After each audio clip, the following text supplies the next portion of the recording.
Hi guys! Welcome back sa aking YouTube channel. So ngayon tuturo ko sa inyo paano natin mawawala yung unsupported na mga video pag mag-edit tayo ng video. Tapos nakalagay unsupported video. So para ma-edit natin yun guys, ayan, mag-try tayo ng video na nakalagay yung unsupported video, okay?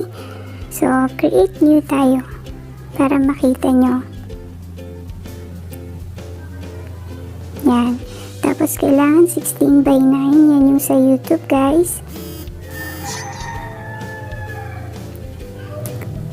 Tapos, ayan, pili tayo ng picture or video. Pili tayo ng video. So, meron akong video dito na nakalagay unsupported video. So, hindi ko siya ma-edit kasi nga nakalagay yung unsupported. So, click tayo ng isa, ayan, unsupported resolution yung nakalagay. So, pili pa tayo ng iba, ayan o. So, karamihan unsupported siya guys. So, hindi ko rin alam kung bakit nagkaganyan. Pero, gagawa natin yan ng solusyon. So, ayan, yung isa picture yun. So, ayan. Try natin ulit, ayan o. Kahit saan yung i-click ko dyan, unsupported resolution. Pero may iba namang video guys, katulad niyan, mababa lang.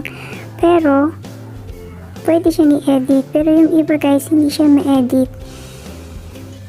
So, gagawa natin yan ng paraan. So, click lang natin, mag-back lang tayo guys. Balik tayo dun sa ating KINEMASTER. Ayan, so, click natin yung settings. Tapos scroll down natin sa baba. Tapos advanced and experimental setting. Click natin yan. Sabay nakababa. Tapos click natin yung unlimited video layer mode. I-on lang natin yan. Continue anyway.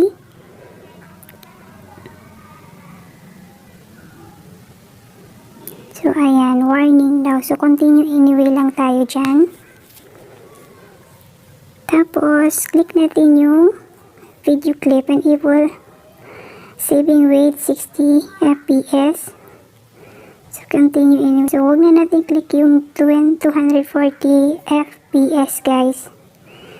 60 fps na i-click natin. So ayan, pag na-click na natin yan, na-on na, back na tayo. Balik tayo ulit sa ating video. So ayan. Tapos, piliin ulit natin yung mga video kanina na unsupported resolution yung nakalagay.